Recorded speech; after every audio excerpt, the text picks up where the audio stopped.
Bonjour les amis, bonjour la famille, bienvenue encore sur notre chaîne. Je bénis Dieu pour votre vie, j'espère que vous vous portez bien et que vous avez passé un très bon week-end. Alors cette semaine, j'aimerais vraiment qu'on parle de comment est-ce que nous pouvons véritablement, jouir de la nouvelle création que nous sommes en Jésus-Christ. Alléluia. Quand je parle de nouvelle création, j'aimerais d'abord lire pour que nous puissions comprendre de quoi je parle. Si nous pouvons prendre nos livres, dans le livre de 2 Corinthiens, le chapitre 5 et le verset 17. Et je lis, il dit ici, si quelqu'un est en Christ, il est une nouvelle création. Les choses anciennes sont passées. Voici, toutes choses sont devenues nouvelles. Alléluia. Il dit, si quelqu'un est en Christ, nous qui sommes en Christ, nous nous appelons chrétiens, nous sommes nés de nouveau. Comment est-ce que nous pouvons vivre cette nouvelle création? Comment est-ce que nous pouvons embrasser en fait et nous épanouir dans cette nouvelle création? C'est de ça que nous voulons parler aujourd'hui. Alléluia. Et notre verset principal, notre lecture principale sera dans le livre de Colossiens, le chapitre 3, du verset 1 à 17. Mais je vais lire, je vais choisir des versets en fait pour lire, pour ne pas que nous puissions passer trop de temps.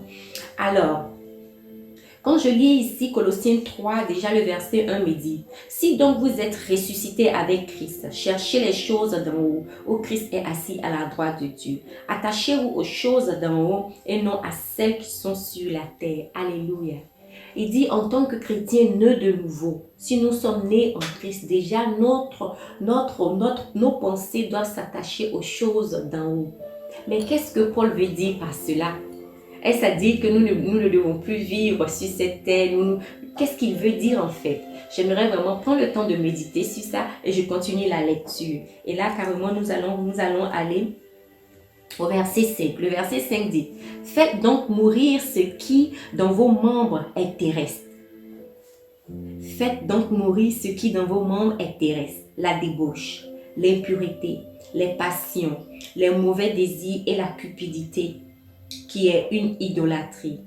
Alléluia. Et je vais au verset 7, il dit, « C'est ainsi que vous marchiez autrefois, lorsque vous viviez dans ces péchés. Mais maintenant, renoncez à toutes ces choses, à la colère, à l'animosité, à la méchanceté, à la calomnie, aux paroles équivoques qui pourraient sortir de vos bouches. Ne mentez pas les uns aux autres, vous étant dépouillés du vieil homme et de ses œuvres. » Ici, j'aimerais qu'on pose un peu. Il dit, vous étant dépouillés du vieil homme et de ses œuvres. Alors, si tu es un chrétien né de nouveau en Christ, que tu es une nouvelle création, cela veut dire que tu t'es donc dépouillé du vieil homme. Le vieil homme est parti. Paul ici est en train de nous dire, si le vieil homme est parti, alors nous supposons aussi qu'il est parti avec aussi les vieilles pratiques. Alléluia. Alors, le vieil homme est aussi parti avec ses œuvres. C'est-à-dire tout ce qu'il a cité, le mensonge, la colère, tout ce qu'il a cité, la méchanceté, c'est des choses que nous ne devons plus faire. Nous devons vraiment travailler à ne plus faire. Maintenant, je me dis, si ces choses-là sont parties, il y a un vide qui est là. Qu'est-ce que tu dois mettre là maintenant pour remplir ce vide? Parce que nous le savons tous, l'ennemi, il aime bien les vides. Quand il y a un vide, lui va venir ramener toutes ces choses que tu avais dit que tu avais abandonnées. Et plusieurs chrétiens se retrouvent dans cette situation où tu te dis, ah, je suis sûr que j'ai abandonné la colère. Mais tu découvres un jour qu'en effet, la colère, elle était là, elle n'était pas partie. Mais Paul nous dit, si tout ça s'en va, voilà maintenant ce qu'il faut faire. Alors nous revenons à la lecture de la Bible. Il dit, je reviens maintenant au verset 10 et il dit, et ayant revêtu l'homme nouveau qui se renouvelle dans la connaissance selon l'image de celui qui nous a créés. Alléluia. L'homme nouveau se renouvelle dans la connaissance de celui qui nous a créés, c'est-à-dire dans la connaissance de Dieu. Maintenant que le vieil homme est parti, Dieu lui-même va s'occuper de notre connaissance. Alléluia. J'aimerais qu'on lise rapidement dans le livre de 2 Corinthiens, le chapitre 4. Je vais lire seulement le verset 16, c'est très intéressant. Il dit ici, c'est pourquoi nous ne perdons pas courage. Et même si notre homme extérieur s'est détruit, notre homme intérieur se renouvelle de jour en jour. C'est-à-dire que Dieu renouvelle notre homme intérieur. Notre nouvel homme en nous, il renouvelle ça de sa connaissance. Alléluia. Ça, c'est très intéressant. Je continue alors dans le livre de Colossiens chapitre 3. Et là, je vais commencer maintenant à partir du verset 12, il dit ici, ainsi donc, comme des élus de Dieu saints et bien-aimés, revêtez-vous de sentiments de compassion, de bonté, d'humilité, de douceur, de patience. Supportez-vous les uns et les autres. Et si l'un a un sujet de se plaindre de l'autre, pardonnez-vous réciproquement. De même que Christ vous a pardonné, pardonnez-vous aussi.